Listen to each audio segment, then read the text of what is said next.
আসসালামু আলাইকুম, welcome to তাসপিক মোর টাইনি ওয়াল ফ্যামিলি। এখানে 1 কাপ মসুর ডাল আমি অল্প আঁচে ভেজে নিচ্ছি। এটা দিয়ে একটা রেসিপি করব, আপনার সাথে শেয়ার করছি ইনশাল্লাহ।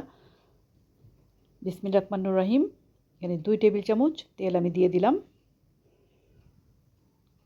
তেলটা গরম হয়ে গেলে 2 পিস তেজপাতা আমি এখানে অ্যাড করে দিলাম। আর তেজপাতা ভাজার সুন্দর একটা অ্যারোমা বের হয়ে গেলে আমি 2টা পেঁয়াজ আর 2টা রসুন কুচিয়ে রেখেছিলাম, সেটা অ্যাড করে দিলাম। দিয়ে অল্প আঁচে ভেজে নেব, গোল্ডেন করার কোনো দরকার নেই, জাস্ট পেঁয়াজ রসুনের কাঁচা ভাবটা চলে গেলেই হলো।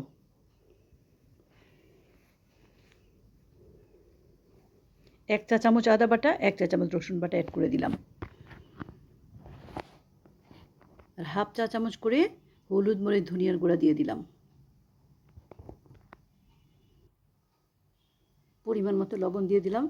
দেখছেন না, আর কোনো মশলার দরকার নাই। যে কোনো তরকারিতে আপনারা যত মশলা কম দিবেন তত টেস্ট হয়। আমি দেখেছি মশলা যাতে পুড়ে না যায়, বাটিটা ধুয়ে আমি অল্প করে পানি দিয়ে দিলাম। বেসিক্যালি এই রেসিপিটা ব্যাচেলার ভাই বোনদের জন্য পারফেক্ট। আর ডালটা আমি ভালো করে ধুয়ে একটা স্ট্রেনারে পানি ঝরিয়ে রেখেছি, সেই ডালটা আমি অ্যাড করে দিলাম। ডালটা দিয়ে অল্প আছে আমি ভালো করে একটু কষিয়ে নিব। আর এই ডালটা ভেজে নেওয়ার উদ্দেশ্য হলো ডালটা যেন ভেঙে না যায়। যেমন আমরা পাতলা ডাল রান্না করি, ওইটা ভেঙে গেলে সমস্যা নেই, বাট এটা ভাঙলে পরে খারাপ দেখাবে, খেতে মজা হবে না। এখানে 1 কাপ পানি অ্যাড করে দিলাম।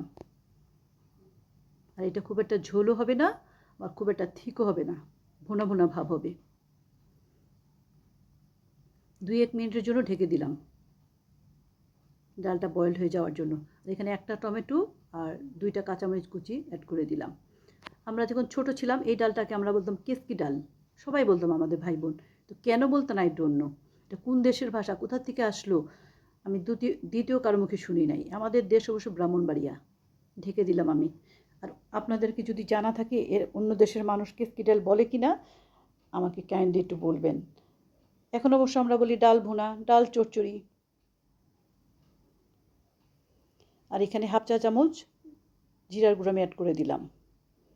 এই ক্ষেত্রে আপনারা একটু গরম মশলা গুঁড়ো দিতে পারেন, কোনো সমস্যা নেই। আর এই ডালটা গরম ভাতের সাথে একটা ডিম ভাজি আর গরম ভাত আর এই ডাল, আলহামদুলিল্লাহ জাস্ট ওয়াও, আর কিচ্ছু লাগে না।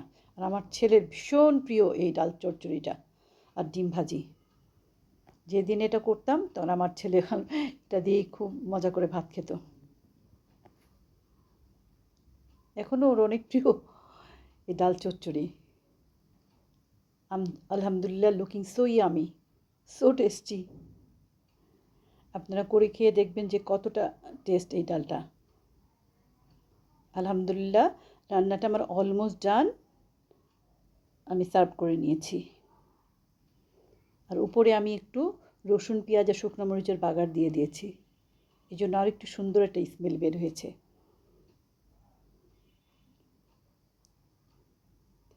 Thank you so much for watching. See you next time in next video ইনশাল্লাহ। আল্লাহ হাফেজ। আল্লাহ অলওয়েজ ব্লেস ইউ।